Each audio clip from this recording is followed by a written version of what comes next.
गुरु प्यारी परम सत्कार योग साध संगत जियो। आप जी सभी साची नमाजी साध संगत को मेरा प्यार भरा राधा स्वामी जी। साध संगत जियो, आप जी से मैं आज एक बात शेयर करने वाला हूँ सत्संग शुरू करने से पहले। आपके क्या सवाल हैं, मन में क्या सवाल चल रहे हैं, कमेंट बॉक्स में ज़रूर लिखिएगा। हम उस सवाल को सुलझाने की पूरी कोशिश करेंगे और जो भी आपका सवाल होगा उस सवाल के ऊपर हम सत्संग भी लाने की कोशिश करेंगे। और अगर आपको हमारी साखियाँ पसंद आती हैं प्रेरणादायक, जो कि इस चैनल के ऊपर अपलोड की गई हैं, तो आप उन्हें भी बड़े ही श्रद्धा भाव से प्रेरणादायक साखी समझकर सुन सकते हैं। और आपको सत्संग अच्छे लगते हैं तो चैनल को सब्सक्राइब भी कर दिया करें, क्योंकि ऐसे ही आप परमार्थ के साथ जुड़े रहें। हमारी पूरी कोशिश यही रहती है कि आपको डेली एक सत्संग प्रोवाइड किया जाए। अब तो आप जी को साखियाँ भी इस चैनल के ऊपर सुनने को मिलती हैं। तो आपके मन में क्या सवाल चल रहा है, कमेंट बॉक्स में ज़रूर टाइप करें। तो देखो, सदियों से संत महात्मा आते रहे हैं, हमें समझाते रहे हैं। कभी मीराबाई जी आए, कभी कबीर साहिब जी आए, कभी नानक साहिब जी आए, कभी रैदास जी आए। हर युग में परमात्मा ने अपने दूतों को भेजा ताकि ये सोई हुई दुनिया जागे। क्या कहा? ताकि ये सोई हुई दुनिया जागे, ताकि हम समझें कि जीवन सिर्फ सांसों का खेल नहीं, ये एक यात्रा है आत्मा की। किसकी? आत्मा की, जो शुरू तो होती है जन्म से, पर पूरी तब होती है जब हम नाम की कमाई करते हैं। किसकी? नाम की कमाई। एक संत आया, बोला नाम जपो, भक्ति करो, आत्मा को परमात्मा से जोड़ो। हमने सुना, हाँ ज़रूर सुना, मगर एक कान से सुना और दूसरे से निकाल दिया। यही हाल है ना हमारा कुछ।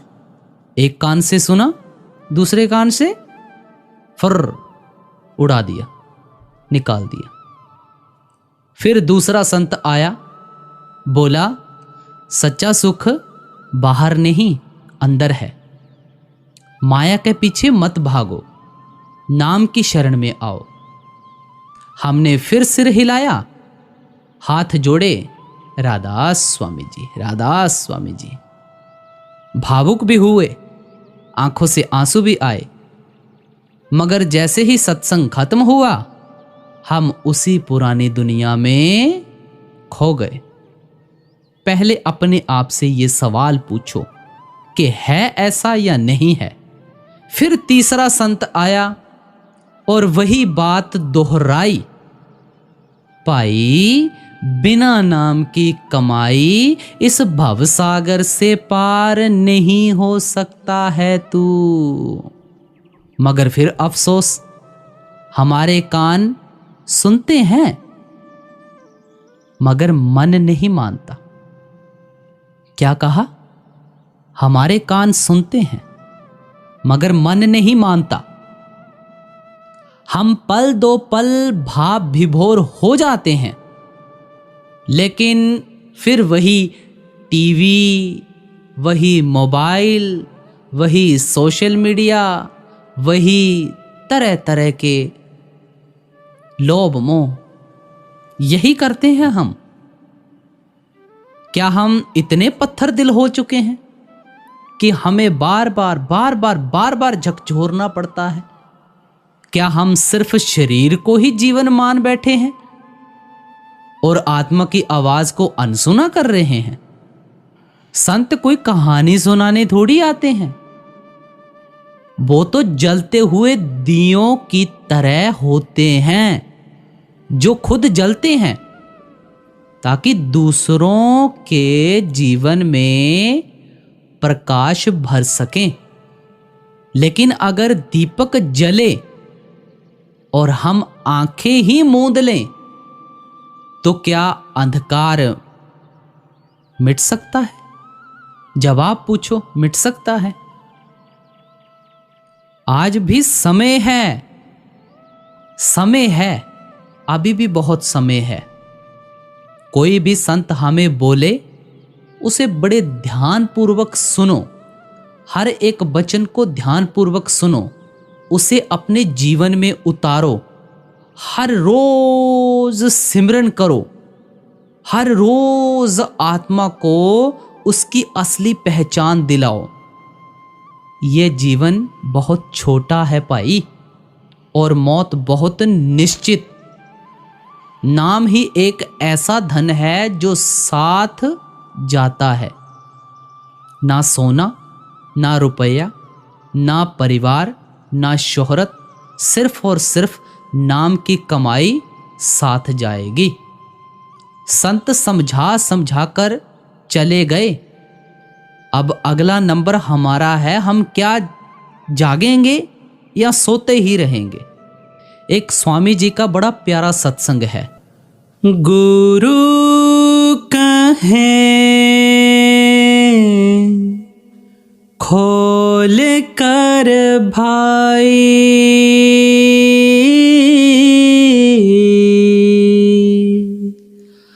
लग शब्द अनाहद जाई।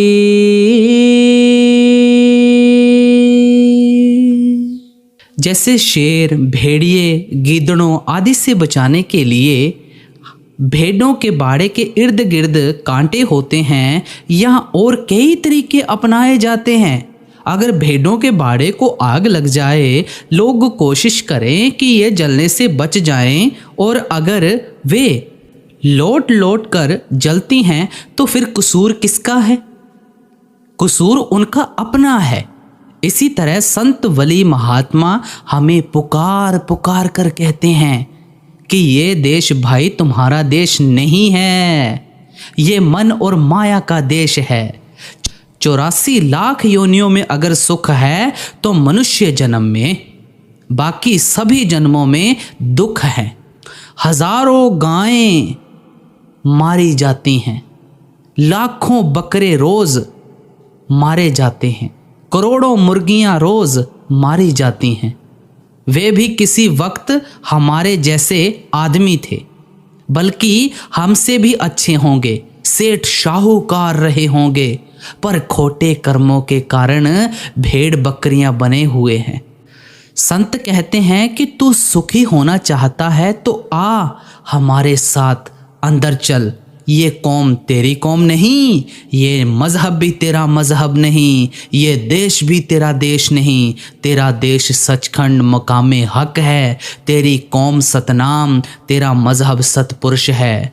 मगर जिस तरह मोरी के कीड़े बाग की हवा को पसंद नहीं करते, इसी तरह हम भी लौट लौट कर इस गंदे देश में रहना चाहते हैं। संत कहते हैं कि आओ तुम्हें सचखंड ले चलें, लेकिन हम जाने को तैयार नहीं। हाँ, अगर कोई ये कहे कि अमेरिका में ज़मीन मुफ्त मिलती है तो हम फौरन घर बार छोड़कर जाने के लिए तैयार हो जाएंगे। जो ताकत सारी दुनिया को पैदा करती है, पालती है, उसे शब्द कहते हैं। मैंने पहले भी कई सत्संगों में बयान किया है कि शब्द दो किस्म का है, एक वर्णात्मक और दूसरा धुनात्मक। जो लिखा जाए, पढ़ा जाए, बोला जाए, चाहे वह किसी भी भाषा का हो, अरबी हो, फारसी हो या तुर्की, वह वर्णात्मक है। ये 4 किस्म का है, परा, पश्यंती, मध्यमा, बैखरी। पहला वह जो मन की सूक्ष्म वृत्ति के जरिए योगी जन नाभि में हिलोर उठाते हैं। दूसरा वह जो मन के जरिए हृदय में बोला जाता है। तीसरा वह जो मन के जरिए कंठ में धीरे धीरे बोला जाता है। और चौथा वह जो ज़बान से बोला जाता है। ये चारों किस्म के शब्द वर्णात्मक हैं। जिस शब्द की महिमा गुरु नानक साहिब, कबीर साहिब, स्वामी जी महाराज, कई और कामिल फ़कीर और इस्लाम धर्म को मानने वाले करते हैं, वह इन चारों से परे है। वह सारी दुनिया को पैदा करता है, वह सबकी जानों की जान है, वह हिंदुओं, मुसलमानों और दूसरे धर्मों सबके अंदर है, लेकिन आंखों के पीछे पर्दा लगा हुआ है।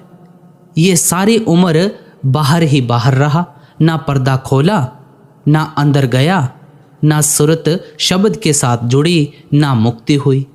जो संतों की राह है वह सभी के लिए एक है।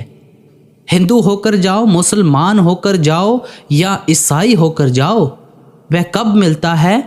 जब हम अपनी आत्मा को तन और मन से ऊपर ले जाएं। गुरु रामदास जी कहते हैं, 9 दरवाजे नवे दर फीके, रस अमृत 10वें चूजे।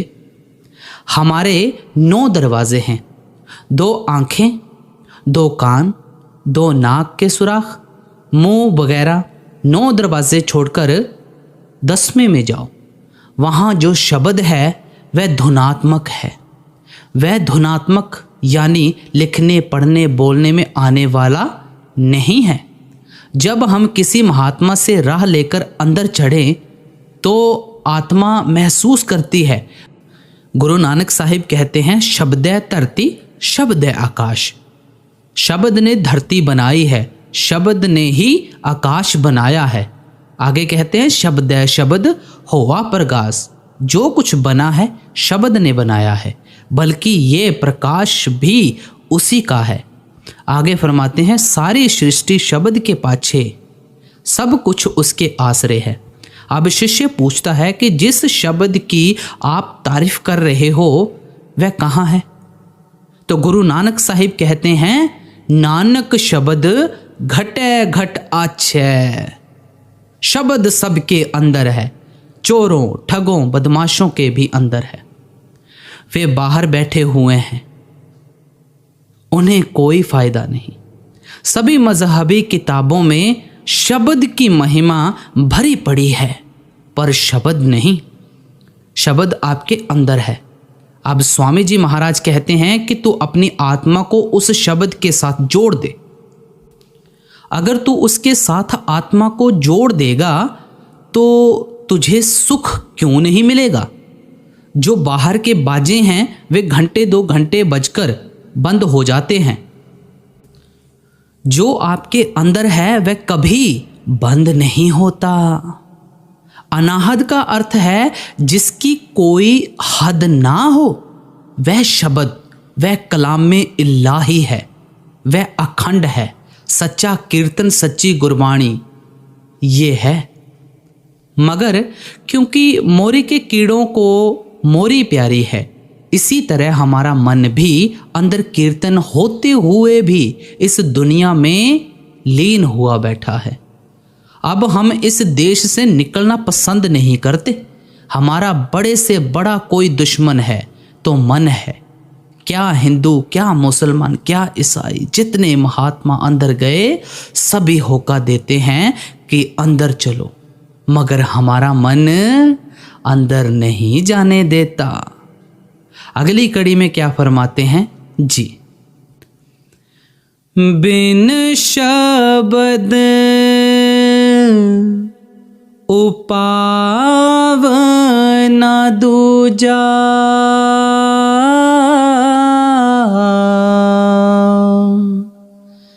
काया का छूटे ना कूजा। हम जब से दुनिया में आए हैं हर जन्म में तन और मन का पिंजरा मिलता रहा है। आदमी है तन मन साथ है, बैल है तन मन साथ है, भूत प्रेत है तन मन साथ है। हुजूर स्वामी जी महाराज कहते हैं कि अगर तू नाम जपेगा तेरा तन मन का पिंजरा टूट जाएगा। नहीं तो हर जन्म में तन मन के पिंजरे की कैद है। अब कहते हैं कि ये पिंजरा बिना शब्द के नाश नहीं होता। बिना नाम के इस दुनिया में मुक्ति का कोई वसीला या साधन नहीं। करोड़ों किताबें, करोड़ों ग्रंथ, वेद शास्त्र पढ़ लो, करोड़ों योग अभ्यास कर लो, जब तक आत्मा अंदर ना जाए, पर्दा ना खुले, मालिक नहीं मिलता। एक ही दवा है और कोई दवा सारे जहान में नहीं। अगर हिंदुओं ने खाई है तो यही, अगर मुसलमानों ने खाई है तो भी यही। पैसा खर्च नहीं होता। अब संत कहते हैं कि अगर तू हमारे कहे अनुसार अंदर जाए, तेरे अंदर खंड ब्रह्मांड है, कुल मालिक भी तेरे अंदर है, तू उन्हें देख। सारे वेद शास्त्र कहते हैं कि मालिक तेरे अंदर है, लेकिन हमारे खोटे कर्मों के कारण मन मैला हो गया है। ये वेद शास्त्रों संतों किसी पर यकीन ही नहीं करता, ना ही अंदर जाता है। कूजा कहते हैं बर्तन को। करोड़ों प्रलय महाप्रलय हो गई, ये तन मन का कूजा हमारे साथ है। चाहे किसी योनि में भी जाओ, स्वर्गों में या नरकों में जाओ, तन मन साथ है। करोड़ों जन्म हो गए, हमारी इस जेल खाने से रिहाई नहीं हुई। संत कहते हैं कि तुम्हारे अंदर भाई नाम है जो जन्म मरण ख़त्म करवाता है। अब ये दवाई तुम्हारे अंदर है, बाहर से कोई चीज़ नहीं लानी। हमारे वेद शास्त्र कहते हैं कि वह हमारे अंदर है। वेद शास्त्रों में खुद वह चीज़ नहीं।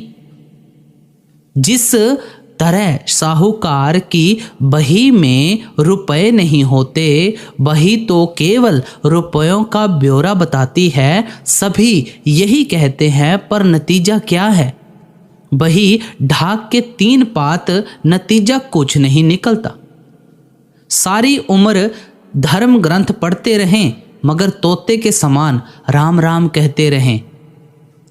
संत कहते हैं कि आओ अंदर चलो, तुम्हारे अंदर करोड़ों खुशियाँ, करोड़ों शांतियाँ हैं, मगर हम अंदर नहीं जाते। फिर हमारा उपाय क्या है? जब तक नाम की कमाई ना की जाए, हमारी आत्मा मन के पिंजरे से आज़ाद नहीं होती। अगली कड़ी में क्या फरमाते हैं जी? घर में घर गुरु दिखलावे,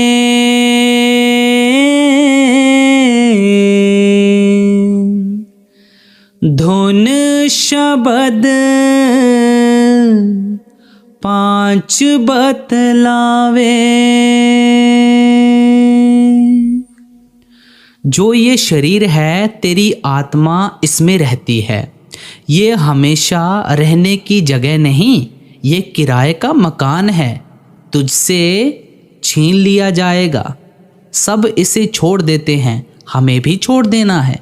संत कहते हैं कि इस घर से होकर उस घर में चला जा। ये घर रहने वाला नहीं। अगर इस घर को छोड़कर उस घर में चला जाए तो तुझे हमेशा के लिए सुख हो जाए। ये लफानी है, वहाँ पहुँचकर फिर ना आना है ना जाना है। जब वे संत हमसे कोई तनख्वाह नहीं लेते, मजदूरी नहीं लेते, वे कहते हैं कि आओ तुम्हें ले चलें, फिर भी हम ना जाएं तो कितने अफसोस की बात है। वे कहते हैं कि ऐ पुरुष, तेरे अंदर 5 नौबतें, 5 कलमे, 5 शब्द हो रहे हैं। तू अपनी आत्मा को उन कलमों के साथ जोड़ दे। 5 शब्द का भेद ही शम्स तबरेज़, मौलाना रूम, मदन दास, गरीब दास, ख्वाजा हाफिज का था। अन्य मुसलमान फ़कीर जो भी मालिक से मिले हैं, 5 शब्द के ज़रिए ही मिले हैं। आप आनंद साहिब में रोज़ पढ़ते हो, वाजे 5 शब्द तित घर सभागै, घर सभागे शब्द वाजे कला जित घर धारिया, पंच दूत तुद वस कीते काल कटंक मारिया। जब तू शब्द की लज्जत लेगा तो 5 दूत काम क्रोध लोभ मोह अहंकार काबू में आ जाएंगे, और जो काल की सीमा है तो उससे पार हो जाएगा। वेणी जी कहते हैं पंच शब्द निर्मायल वाजे, ढुलके चवर शंख घन गाजे, कि 5 शब्द इसके अंदर हो रहे हैं। कबीर साहिब कहते हैं पंचे शब्द अनाहद वाजे, संगे सारिंग पानी, कबीर दास तेरी आरती कीनी निरंकार निर्वाणी। इसके अंदर 5 शब्द बज रहे हैं। मौलाना रूम भी यही कहते हैं, ब हफ्तम चरख नौबत पंचदारी, चू खैमा जिशश जिहत बरकंदा वाशी। जब तू यहाँ दोनों आँखों तक जाएगा वहाँ पहली नौबत शुरू होगी, सचखंड तक 5 मुकम्मल यानी पूर्ण हो जाएंगी। फिर कहते हैं आ पातशाहे आ आज़म दरबास्ता बूद मुहकम, पोशीदा दल के आदम यानी कि बरदर आमद। उस खुदा ने आँखों के पीछे पर्दा लगाकर हमें बाहर निकाल दिया। कहते हैं फिर वह दरवाज़ा किस तरह खोलता है, वह आदमी का चोला पहनकर उपदेश देकर दरवाज़ा खोलता है। वह क्या दवा देता है, खामोश ओ पंच नौबत विष्णु जी आसमाने, क आ आसमाने बैरू जा हफ्त ओ ई शश आमद। तेरे अंदर 5 शब्द बज रहे हैं। यही कई मुसलमान फ़कीर कहते हैं। ये नहीं कि हिंदू गए हैं मुसलमान नहीं गए, नहीं, सब गए हैं। एक ही नियम है जो युगों युगों से चला आया है और चलता रहेगा। सभी गुरु, सभी कामिल फ़कीर, महात्मा कहते हैं कि तेरे घट में 5 शब्द हैं। बाहर तलाश ना कर, अंदर जा, पर्दा खोल। अगली कड़ी में क्या फरमाते हैं जी, धुन में अब सूरत लगाओ,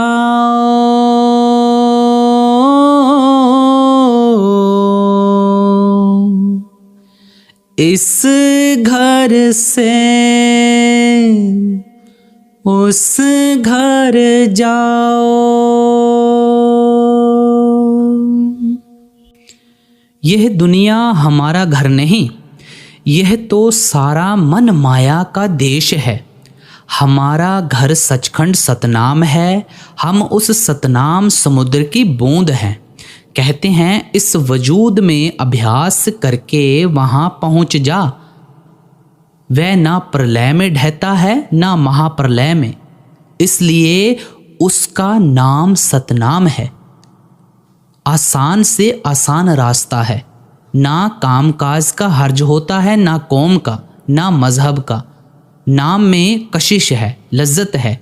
अगर आप अपनी आत्मा को उसके साथ जोड़ दो तो वह खुद ब खुद खींच लेगा और आपको वहाँ ले जाएगा जो आपका असली घर है, और किसी साधन की ज़रूरत नहीं। अब सवाल पैदा हुआ कि वह घर कैसा है, तो आगे बताते हैं जी, वह घर है अगम अपारा,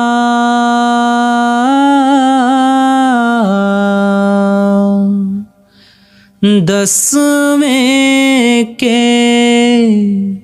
पार निहारा।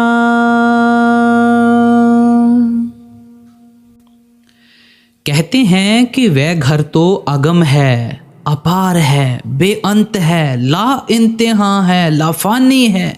ना कभी जन्म लिया, ना कभी मरा, ना कभी आया, ना कभी गया। है आपके अंदर, लेकिन मिलता कब है? जब आप 9 दरवाजे छोड़कर 10वीं गली में चढ़ो। वह नाम वहाँ हो रहा है।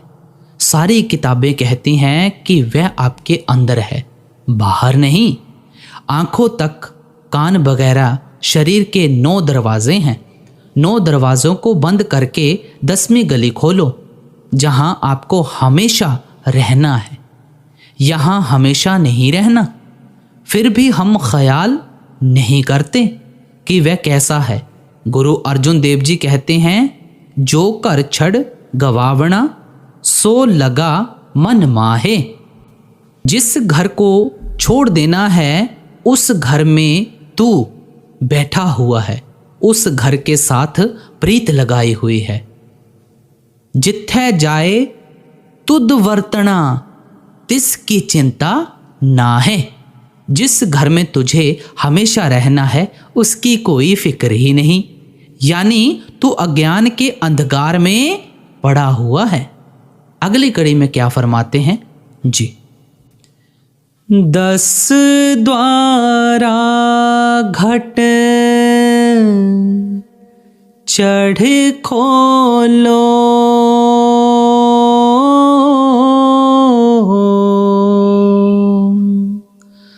सत शब्द अधर पे तोलो। कहते हैं कि जब 10वां द्वार खोलोगे, अंदर प्यारी से प्यारी रागिनी, प्यारे से प्यारा शब्द हो रहा है। घट का अर्थ है घड़ा। यह जो हमारा सिर है ये उल्टा घड़ा है। जब ऊपर जाओ शब्द धुनकारे दे रहा है, उसे सुनो। जितनी भाषाएं हैं ये सब नाशवान हैं। ये जो हम और आप बोलते हैं ये भी फना है, ये भी लाफानी है। कभी फना नहीं होता, कभी बंद नहीं होता, हर वक्त जारी है। उसे आकाशवाणी कलामे इलाही और नाद कहते हैं। वह लफ्ज़ नहीं। अगर लफ्ज़ नाम हो तो गुरु के पास जाने की क्या ज़रूरत है। कहते हैं 9 दरवाजे खाली करके अंदर चढ़कर 10वीं गली में से होकर 10वें द्वार यानी पार ब्रह्मा में आ जाओ। फिर तुम्हें पता लगेगा कि तुम कौन हो, तुम्हारा मालिक कौन है। मतलब कि तुम्हें जन्मों जन्मों की खबर हो जाएगी। अब अगली कड़ी में क्या फरमाते हैं जी। बिन में हर गुरु ने ही पावे,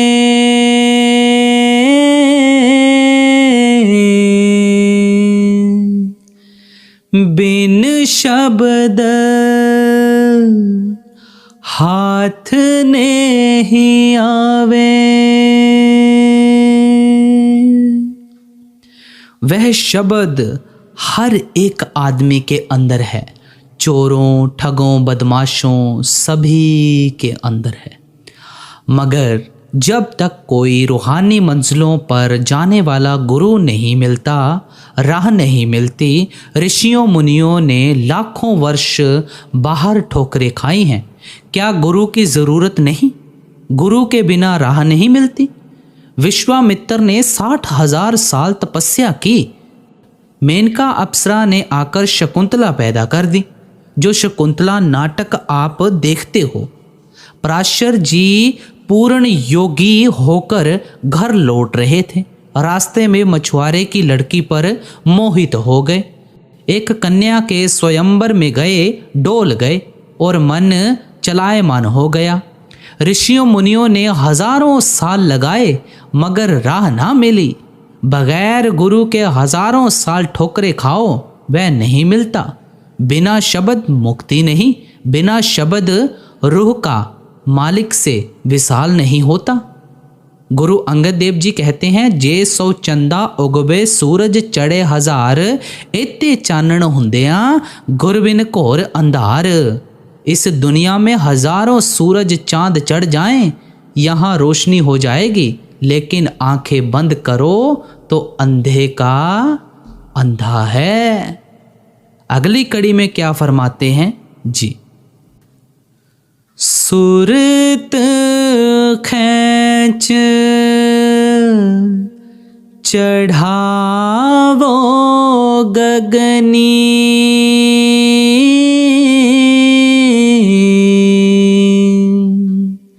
धुन शब्द सुनो ये करनी। जब हम किसी महात्मा के पास जाते हैं, उससे पूछते हैं कि किस राह से अंदर जाएं, वह कहता है कि 10वीं गली खोलकर अंदर रूह को ले जाओ, वहाँ तुम्हें 5 शब्द धुनकारे देते मिलेंगे। वह सीधी सड़क है, पूछने की ज़रूरत नहीं।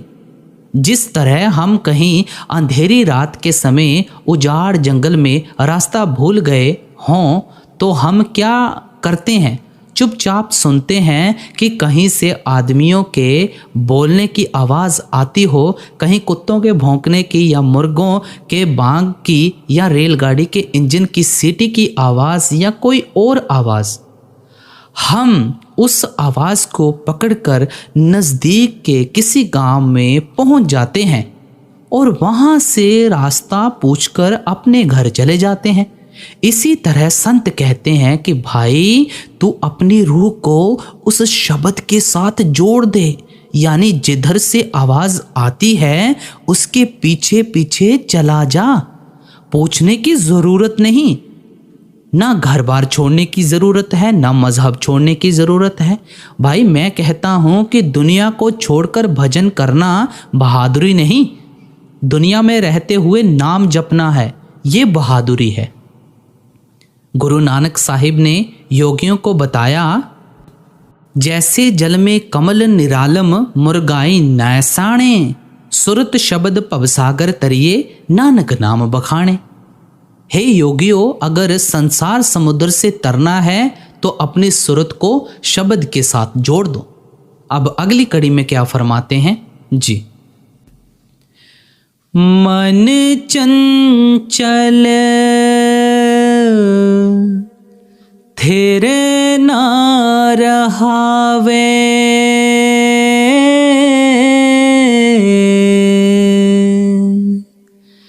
चित निर्मल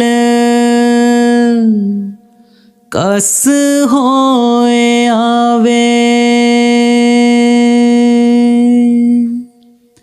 जब तक प्रेम ना हो, प्यार ना हो, सत्संग ना हो, आत्मा शब्द को पकड़ती ही नहीं।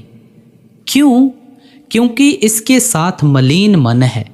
इस दुनिया में हमारा कोई दुश्मन नहीं, अगर है तो मन है। गुरु अमरदास जी कहते हैं, मन ही नाल झगड़ा, मन ही नाल सथ। अगर हमें किसी ने मालिक से जुदा किया है तो मन ने। हमारा दुश्मन कौन है? मन। उसने हमसे हीरे जवाहरात छिपाकर हमें विषय विकारों में भुला दिया है। हम संतों के पास जाते हैं, कामिल फकीरों के वचन सुनते हैं, पर कभी मानते हैं? इस कान में पड़ा, उस कान से निकल गया। फिर शिकायत करते हैं कि रूह नहीं चढ़ती, मन नहीं लगता। हम मन का कहा मानते हैं, गुरु का कहा नहीं मानते। जो हमें दुनिया से निकालता है उसका कहा नहीं मानते। अगर मन झूठ भी कह दे तो भी उसका कहा मानते हैं। महात्माओं ने इसे बड़ी मुश्किल से वश में किया है। थोड़ी मेहनत से ये वश में नहीं आता। एक कहानी है कि एक मुसलमान फ़कीर था। एक दिन भजन में उसका मन ना लगा, नाम की लज्जत नहीं आई।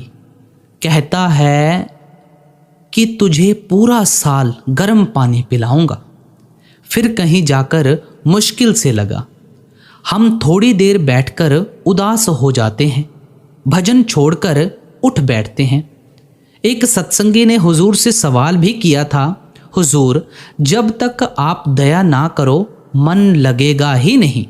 महाराज जी ने कहा, मैं तो कहता हूँ कि आप भजन करो, आप खुद तवज्जो नहीं देते। मगर ज़रा भी नहीं कहता कि मैंने तुम्हारे लिए क्या क्या किया। उजाड़ों पहाड़ों में साथ है, मौत के वक्त सामने आ खड़ा होता है। इससे बड़ी दया क्या हो सकती है? अगर हम दाता के घर ना पहुँचे तो मिलेगा क्या? कुछ नहीं। मैं कहता हूँ करके देखो। अगर अंदर ना आए तो आकर मुझे पकड़ो, मैं जिम्मेदार हूँ। जब आप अंदर जाओ सतगुरु को प्रत्यक्ष करो, 9 दरवाजे छोड़कर जीते जी मरो। वह तो दोनों हाथों में लिए खड़ा है। संत महात्मा दात देने के लिए आते हैं, मगर हमारे खोटे भाग्य कि हम लेते नहीं। एक सत्संगी ने महाराज जी से सवाल किया था, और महाराज जी जो कुछ करना है आपको ही करना है। तो महाराज जी ने कहा, आप अपने ऊपर बोझ नहीं लेते, गुरु पर डालते हो। ये ठीक नहीं। मैं कहता हूँ कि जब वह समझाते हैं कि आ अंदर चल, ये अंदर ना जाए, इसका अपना कसूर है। एक महात्मा थे, एक आदमी उनके पास जाया करता था। एक दिन कहता है कि महात्मा जी, जब आप चढ़ाई करने लगें तो मेरे लिए भी 2 गज जगह रख लेना। जब महात्मा के चोला छोड़ने का वक्त आया तो उन्होंने उसे बुलाकर कहा, भाई तू भी तैयार हो जा। कहता है, मेरे छोटे छोटे बाल बच्चे हैं, मैं अभी नहीं जाता। दुनिया को छोड़कर मालिक से मिलना बड़ा मुश्किल है। इसी तरह एक और कहानी है। एक बुढ़िया थी, उसकी इकलौती जवान लड़की थी। इत्तेफाक से वह लड़की सख्त बीमार हो गई। बहुत तेरा इलाज किया मगर फ़ायदा ना हुआ कि परमात्मा इसकी जगह मैं मर जाऊं, ये बच जाए। मैं बूढ़ी हूँ, दुनिया में बहुत कुछ देख चुकी हूँ। ये जवान है, ये ना मरे। बार बार वह यही कहती। एक बार कहीं बाहर का दरवाज़ा खुला रह गया। एक गाय कहीं से छूटकर अंदर आ गई। रास्ते में एक देग पड़ी हुई थी। गाय ने खाने के लिए उसमें मुंह डाला। उसके सींग फंस गए। लगी घबराकर इधर उधर दौड़ने। अब देग का काला हिस्सा सामने था। जब उसने 2-4 चक्कर लगाए तो बुढ़िया डर गई। समझा कि मौत का फरिश्ता आ गया। कहने लगी, मैं तो बूढ़ी हूँ, लड़की वह पड़ी है, उसे ले जा। ये बाहर से बातें करता है, अंदर नहीं जाता। जब तक अंदर ना जाए मिले क्या? कहते हैं मन मैला है, हमारा दुश्मन है, हमें अंदर नहीं जाने देता। हम इसके साथ प्यार किए बैठे हैं। जो दुश्मन के साथ प्यार करे वह सुखी कब हो सकता है? मन को वश में करने की अगर कोई दवा है तो एक ही है। चाहे दुनिया की करोड़ों लज्जतें दे दो, मन काबू में नहीं आता। मन लज्जत का आशिक है, इसके अंदर अमृत बरसता है। गुरु अर्जुन साहिब फरमाते हैं, झिम झिम अमृत बरसदा। जब अमृत पिएगा काबू में आ जाएगा। इस्लाम धर्म को मानने वाले और अन्य कामिल फ़कीरों ने भी वश में किया है। तो इसी दवा के ज़रिए हम सभी मन का कहा मानते हैं। सारा जहान मन के अधीन है। मन जबरदस्ती अपना हुक्म मनवा लेता है। मन बड़े बड़े महात्माओं को गिरा देता है। कुछ ना कुछ पूछो, ये बड़े बड़े योगी योगीश्वरों को खा गया। अगली कड़ी में क्या फरमाते हैं जी। सुरत शब्द कमाई करना,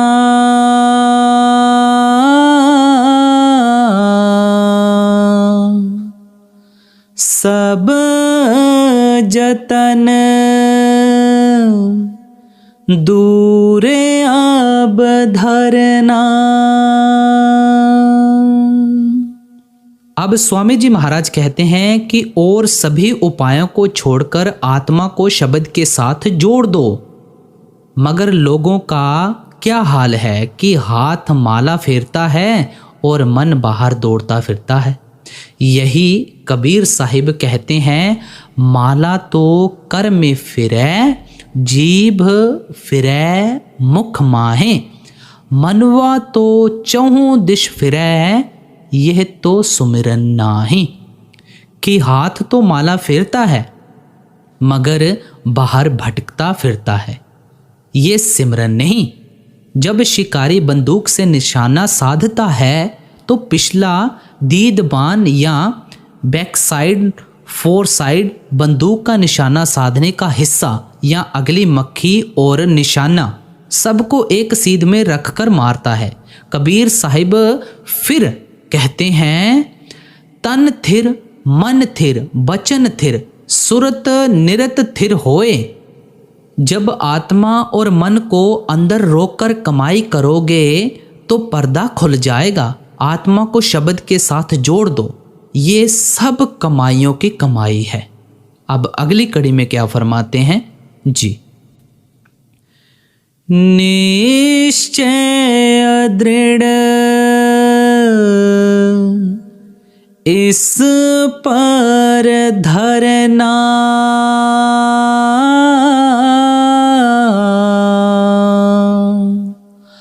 आलस कर कभी न फिरना। अगर भजन भी करो तो दिल पर बोझ लेकर ना करो, प्रेम प्यार और खुशी के साथ अंदर जाना चाहिए। अगर हम फर्ज ही पूरा करते हैं तो भाई कोई फ़ायदा नहीं। फिर कहते हैं कि आलस्य नहीं करना चाहिए। जो कहते हैं कि मन नहीं मानता, मन माने या ना माने भाई, उनको चाहिए कि बैठें। रावलपिंडी में एक बंगाली बाबू था, बहुत अच्छा अभ्यासी था। उससे पूछा कि बाबू मन वश में आया? कहता है आया तो है पर बड़ी मुश्किल से। मैंने कहा किस तरह?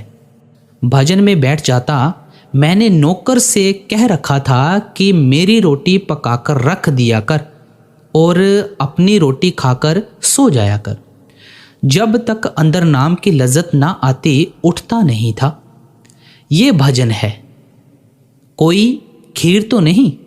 मन के साथ लड़ाई करनी पड़ती है। कहता है अब मन मेरे काबू में है। 3-3 बजे तक रोटी नहीं खाता था जब तक कि नाम की लज्जत नहीं आती थी। हमें गफलत या आलस्य नहीं करना चाहिए बल्कि कमाई करनी चाहिए। क्या कहते हैं गुरु अर्जुन साहिब, आगाहा कुत्राघ पिछा फेर ना मुहड्डा, नानक सिज इवेहा वार बहुड़ ना होवी जनमड्डा। अगर मन के साथ लड़ाई करनी है तो आगे कदम बढ़ा, पीछे ना हट और ऐसी लड़ाई लड़ कि फिर तू जन्म मरण में आए ही नहीं बल्कि आत्मा का परमात्मा से मिलाप हो जाए। कहते हैं गफलत नहीं करनी चाहिए, पूरा विश्वास पूरा यकीन होना चाहिए। अगर सतगुरु पर पूरा भरोसा हो जाए तो और क्या चाहिए। पाप करने में बेशक आलस्य करो लेकिन भजन के वक़्त आलस्य नहीं करना चाहिए। अगली कड़ी में क्या फरमाते हैं जी। यह सार सार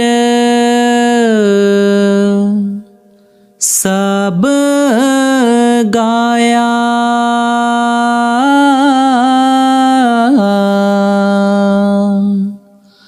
संतन मत भाख सुनाया। अब स्वामी जी महाराज फरमाते हैं कि सभी संतों के मत का जो तत्व है, सार है, हमने निचोड़कर आपके सामने रख दिया है। जो सचखंड पहुँचे सभी का तत्व और मत एक ही है, सार वस्तु क्या है, शब्द की कमाई। तो अंत की कड़ी में शब्द को ख़त्म करते हुए क्या फरमाते हैं जी। राधा स्वामी भेद लखाया,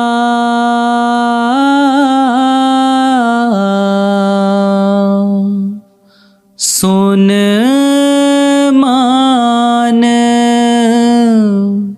सार समझाया। अब स्वामी जी महाराज कहते हैं कि हमने मालिक के देश जाने का भेद आपके सामने बयान कर दिया है। ये सबसे ऊंचा है और सबका सार है। शिष्य का धर्म है कि इसे मानकर खूब मेहनत के साथ कमाई करे। अगर मान लोगे तो तुम्हारी मुक्ति हो जाएगी, नहीं मानोगे तो बार बार 84 के जेल खाने में आना पड़ेगा। अब ये हमारे ऊपर डिपेंड है कि हम करते हैं या नहीं करते हैं। हमें तो बार बार यही समझाया जाता है कि भाई भजन सिमरन करना है, इसी से मुक्ति होनी है। तो गुरु प्यारे साध संगत जी, आज का सत्संग यहाँ पे समाप्त हो रहा है।